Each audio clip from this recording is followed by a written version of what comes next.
95%, वो भी last 30 days में। क्या ये पॉसिबल है? बिल्कुल पॉसिबल है, अगर 30 डेज़ को फुल स्ट्रैटेजी और प्लानिंग के साथ यूज़ किया जाए तो ये वीडियो आपके लिए एक गेम चेंजिंग वीडियो बन सकता है।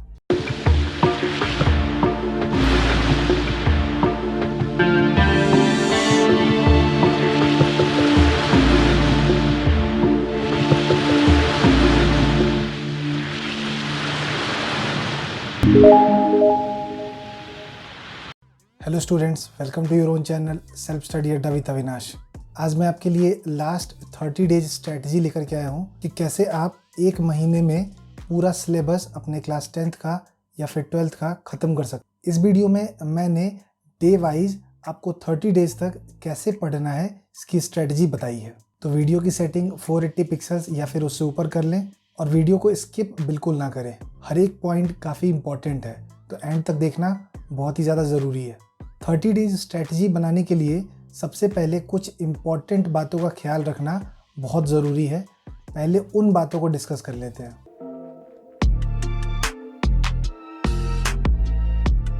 फर्स्ट पॉइंट है follow well balanced time table. Last के दिनों में टाइम टेबल काफ़ी इम्पॉर्टेंट हो जाता है और एक अच्छा बैलेंस्ड टाइम टेबल वही है जिसमें आपको पढ़ाई के साथ साथ 7 घंटे की स्लीपिंग टाइम मिले, साथ ही साथ थोड़ा सा रिफ्रेशमेंट और प्रॉपर ब्रेक भी मिल सके, ताकि आपका प्रोडक्टिविटी बहुत ज़्यादा इंक्रीज हो जाए। मुझसे बहुत सारे स्टूडेंट्स पूछते रहते हैं कि सर आप एक टाइम टेबल बना दे या फिर एक टाइम टेबल ऐसा सजेस्ट करें जिसको हम फॉलो कर सके और 90+ आराम से स्कोर कर पाएँ। तो मैंने काफ़ी रिसर्च किया, साथ ही साथ अपने खुद के एक्सपीरियंस और अपने टॉपर स्टूडेंट्स के एक्सपीरियंस को इकट्ठा करके एक समराइज्ड टाइम टेबल वाली वीडियो ऑलरेडी इस चैनल पर अपलोड कर दी है। वो एक बेस्ट टाइम टेबल है आप लोगों के लिए, तो उसे ज़रूर देखें उस वीडियो को, और यकीन माने वो वीडियो एक लाइफ चेंजिंग वीडियो साबित हो सकता है आप सबके लिए। उस वीडियो का लिंक आपको डिस्क्रिप्शन में भी मिल जाएगा और ऊपर आ रहे कार्ड्स में भी मैं डाल दूंगा।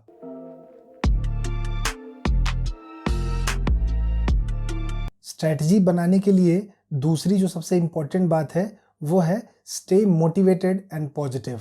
बोर्ड्स को अच्छे मार्क्स से क्रैक करने के लिए एक पॉजिटिव माइंडसेट का होना बहुत ज़रूरी है। बोर्ड्स की प्रिपरेशन के लिए कैसे मोटिवेटेड रहा जाए, इसके लिए भी मेरी एक वीडियो अपलोड है इस चैनल पर, उसका भी लिंक आपको नीचे मिल जाएगा।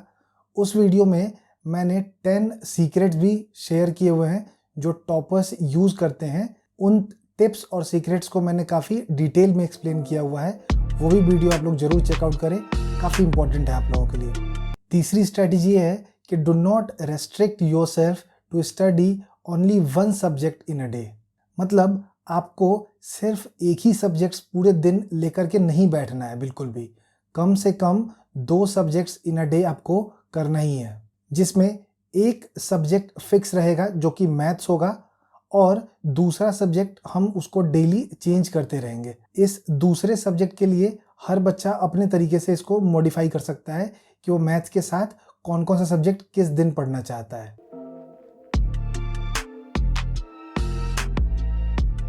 चौथी स्ट्रैटेजी है complete subjects eight one go. इसका क्या मतलब हुआ कि आप अगर कोई भी एक सब्जेक्ट उठा रहे हो तो उसको पूरा कंप्लीट ही करके छोड़ो, ताकि वो वाला सब्जेक्ट आपका पेंडिंग ना रहे। जैसे एग्जांपल के तौर पे अगर आपने हिस्ट्री उठाया क्लास 10th का, तो उसमें इस बार आपको 2 चैप्टर पढ़ने हैं, तो आप 2 से 3 दिन अपना टाइम फिक्स कर लो और उन 2-3 दिनों में इन दोनों चैप्टर्स को पूरी तरह कंप्लीट करके उसे साइड कर दो कि अब चलो भाई, ये मेरा एक सब्जेक्ट पूरी तरह से कंप्लीट हो गया है।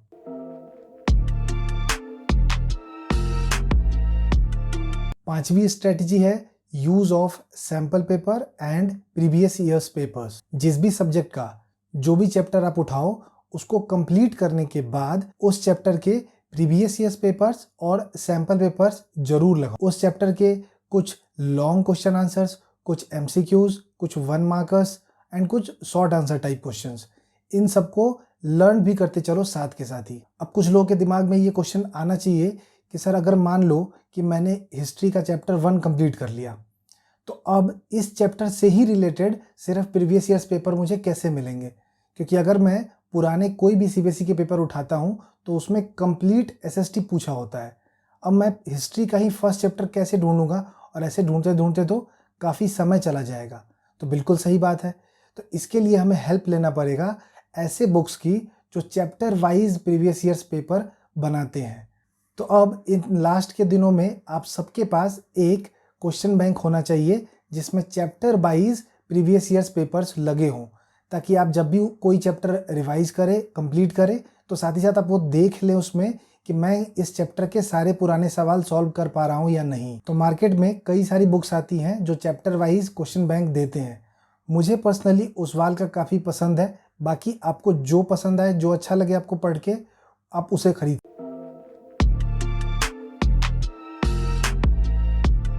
6th स्ट्रेटजी है हमारा रिवीजन। टॉपर्स या फिर अच्छे स्कोरर्स और जो बच्चे अच्छा नहीं स्कोर कर पाते हैं, उनमें सिर्फ एक ही चीज़ का डिफरेंस होता है, वो है रिवीजन। तो जितनी ज़्यादा बार आप अपनी पढ़ी हुई चीज़ों को रिवाइज करोगे, आपके सफल होने की गारंटी उतनी ही ज़्यादा है।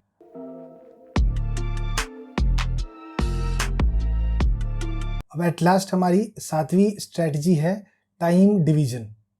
अब अगर आपको पूरे कोर्स को 30 डेज में पूरा करना है तो पढ़ना भी आपको ज़्यादा ही होगा। तो आप में से जिनको भी 90 के पार जाना है सिर्फ 30 डेज की पढ़ाई में, तो एक चीज़ तो ध्यान रख लेना है कि कम से कम 10 से 12 घंटे की पढ़ाई कंपलसरी है। उस 10 से 12 घंटे को आप डिवाइड कैसे करेंगे, इसको मैं समझाता हूँ स्क्रीन पे चल के। टाइम डिवीजन में जो मेजर पोर्शन है उसको मैंने 2 अलग अलग स्लॉट्स में डिवाइड कर रखा है।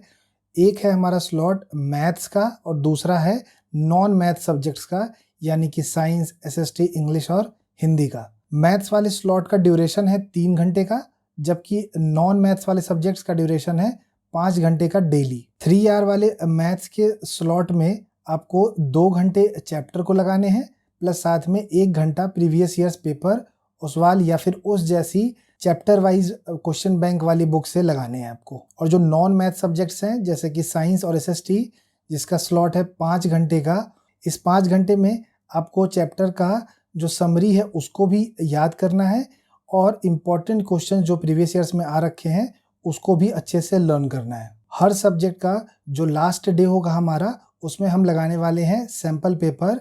इस सैम्पल पेपर को बिल्कुल आपको बोर्ड जैसा लगाना है। टाइमर सेट कर लेना है 3 घंटे का, और बिना चीटिंग के जैसा आपको जितना आता है वो आप लिख दो उसके अंदर। फिर 1 आवर आपको उस सैम्पल पेपर का जो आपने आंसर लिखा है उसका एनालिसिस में निकालना है कि आपने उसमें क्या मिस्टेक किया है और कौन से क्वेश्चंस थे जो आपके सामने पहली बार आए हैं, उनको दोबारा देखना है। फिर रात में आपको 1 घंटे सोने से पहले रिवाइज भी करना है जो आपने पूरे दिन में पढ़ाई करी है। तो मैंने यहाँ पर एक सैंपल डे वाइज आपके लिए तैयार किया है कि आपको डे 1 से डे 30 तक क्या क्या और कितने कितने दिनों में कौन सा सब्जेक्ट कंप्लीट करना है।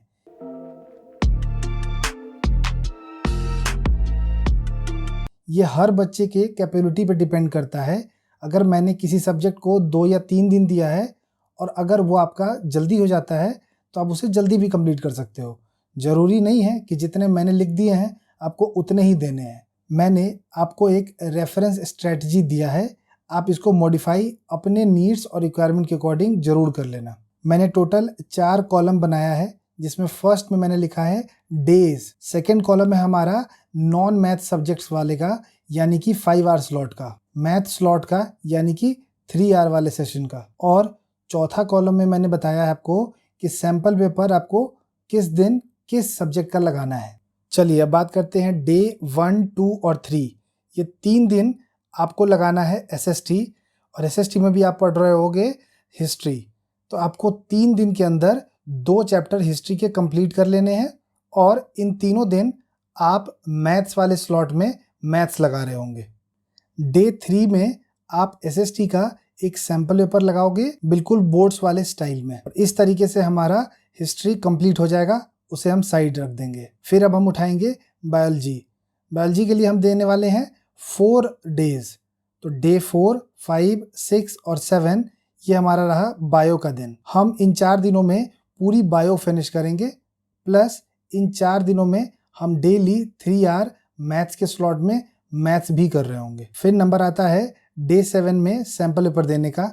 यहाँ आप साइंस का सैम्पल पेपर दे रहे होंगे क्योंकि आपने अभी जस्ट बायो कंप्लीट किया है, और इस तरीके से हमारा बायो कंप्लीट हो जाएगा, उसे हम साइड कर देंगे। नेक्स्ट हमारा टारगेट है ज्योग्राफी का। ज्योग्राफी के लिए मैंने 4 दिन आप लोगों को दिया है, डे 8, 9, 10 एंड 11। इन 4 दिनों में आप 5 आवर वाले स्लॉट में ज्योग्राफी को पूरी तरह से कंप्लीट कर लेंगे। साथ ही साथ इन 4 दिनों में आप मैथ्स भी 3 आवर वाले स्लॉट में रोज बना रहे होंगे। ज्योग्राफी के लास्ट दिन यानी कि डे 11 पे आप एसएसटी का ही एक और सैंपल पेपर बोर्ड्स वाले स्टाइल में देंगे। अब हमने ज्योग्राफी भी कंप्लीट कर लिया है तो उसे भी हम साइड कर देंगे। नेक्स्ट हम उठाएंगे केमिस्ट्री को। केमिस्ट्री के लिए मैंने आप लोगों को दिया है 4 डेज, डे 12, 13, 14 एंड 15। इन 4 दिनों में आपको पूरी केमिस्ट्री अच्छे से फिनिश कर देनी है। इसके साथ ही 3 घंटे वाले स्लॉट में आप इन 4 दिनों में हिंदी और इंग्लिश के कुछ पोर्शंस को कंप्लीट कर लेंगे जितना आपसे हो पाता है। साथ ही साथ डे 15 यानी कि केमिस्ट्री का लास्ट दिन जो है, उस दिन आप देने वाले हैं साइंस का एक सैंपल पेपर बोर्ड स्टाइल में। तो डे 15 तक हमने 4 सब्जेक्ट पूरी तरह से अच्छे से कंप्लीट कर लिया, जो कि है history, bio, geography and chemistry.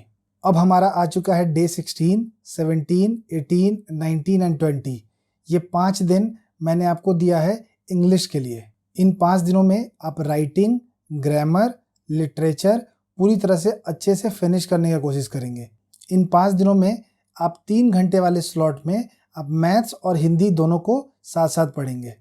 और अगर बात करें हम सैम्पल पेपर की, तो आप डे 18 और डे 20 में इंग्लिश का 2 सैम्पल पेपर लगाने वाले हैं। इस तरीके से हमारा इंग्लिश भी पूरे अच्छे से कंप्लीट हो जाएगा, उसे भी हम साइड कर देंगे। अब हम आ चुके हैं डे 21 पे। तो डे 21 एंड 22 ये 2 दिन मैंने आपको हिंदी के लिए दिया है फुली डेडिकेटेड 5 आवर स्लॉट में, और इसके साथ 3 आवर वाले स्लॉट में आप मैथ्स की प्रैक्टिस कर रहे होंगे। डे नंबर 22 को आप सैंपल पेपर देने वाले हैं हिंदी का, बिल्कुल बोर्ड्स के अंदाज में। हिंदी को मैंने 2 ही दिन इसलिए दिया है क्योंकि आप बीच बीच में 3 आवर वाले स्लॉट में हिंदी करते आ रहे थे, तो बहुत ज़्यादा आपको टाइम की रिक्वायरमेंट रहेगी नहीं हिंदी के लिए। डे 23 और डे 24 इस 2 दिनों में आप कंप्लीट करने वाले हैं पॉल साइंस को, और साथ ही साथ 3 आवर वाले स्लॉट में आप मैथ्स ही लगा रहे होंगे। डे नंबर 25 और 26 ये 2 दिन मैंने दिया है आप लोगों को इकोनॉमिक्स के लिए। इस 5 आवर स्लॉट में आपको इकोनॉमिक्स के सारे चैप्टर फिनिश करने हैं, और साथ ही साथ 3 आवर वाले स्लॉट में आप मैथ्स लगा रहे होंगे। मैथ्स इसीलिए इतना ज़्यादा है क्योंकि मैथ्स में हमें बहुत रेगुलर प्रैक्टिस की ज़रूरत है, बट बहुत ज़्यादा भी मैथ्स नहीं लगाने हैं। डे नंबर 26 को आप एसएसटी का ही सैंपल पेपर लगा रहे होंगे बोर्ड स्टाइल में। अब हमारे पास रिमेनिंग बचता है डे 27, 28, 29 और 30, यानी कि ये 4 डेज। इस 4 दिनों में आप पढ़ने वाले हैं साइंस का पूरा फिजिक्स, और इसके साथ आप 3 आवर वाले स्लॉट में हिंदी, इंग्लिश इस दोनों में से कोई सा भी एक उठा सकते हो जिसको आपको अच्छे से रिवाइज करना है या थोड़ा रह गया है। डे नंबर 30 को आप लगाने वाले हैं साइंस का सैंपल पेपर बिल्कुल बोर्ड्स वाले स्टाइल में। तो ये हमारा कंप्लीट कर देगा पूरा फिजिक्स, और इस तरीके से यहाँ पर आपके सारे सब्जेक्ट पूरे 1 मंथ में कंप्लीट हो चुके हैं। आप अगर चेकलिस्ट बनाएं तो हमारा डे 16 से 30 के बीच में कंप्लीट हुआ है English, Hindi, pol science, economics and physics. तो यहाँ पर मैंने आपको एक सैम्पल स्ट्रेटजी दी है कि कैसे आप 30 डेज में पूरे सिलेबस को कंप्लीट कर सकते। पर आप सब यहाँ पर 5 आवर वाले जो स्लॉट है उसमें फेरबदल कर सकते हैं अपने खुद के स्ट्रेंथ और वीकनेस के अकॉर्डिंग। ये आप खुद डिसाइड करें कि मुझे कौन सा सब्जेक्ट किस स्लॉट में पढ़ाई करना है, बट ये चेंजेस आप सिर्फ 5 आवर स्लॉट में ही करें। 3 आवर वाला जो मैथ्स का स्लॉट है उसमें तो आपको मैथ्स ही करना है, उसमें छेड़छाड़ करने की ज़रूरत नहीं है। इस प्लान में आपके सारे चैप्टर कवर हो जाएंगे, और साथ ही साथ हर सब्जेक्ट अच्छे से सही टाइम पर कंप्लीट हो जाएगा। मैथ्स के लेटेस्ट 16 मार्क्स वाले केस स्टडी सीरीज़ जो ऑलरेडी इस चैनल पर लगातार चल रही है, उसका लिंक आपको डिस्क्रिप्शन में मिल जाएगा, तो जिन्होंने नहीं देखा है उसको एक बार ज़रूर चेक करें। उसके अलावा साइंस की क्विक रिवीजन सीरीज भी चल रही है, जिसमें हम लोग आधे घंटे से भी कम समय के अंदर साइंस के हर एक चैप्टर का फुल टॉपिक के साथ रिवीजन कर लेते हैं। जो न्यू स्टूडेंट है वो इस चैनल को सब्सक्राइब कर लें और बेल आइकन दबा दें। और अगर आपको मेरी ये स्ट्रेटजी पसंद आई हो तो इसको लाइक ज़रूर करें। तो मिलते हैं अपने नेक्स्ट वीडियो में, तब तक के लिए पढ़ते रहें और बढ़ते रहें। Thanks for watching. जय हिंद।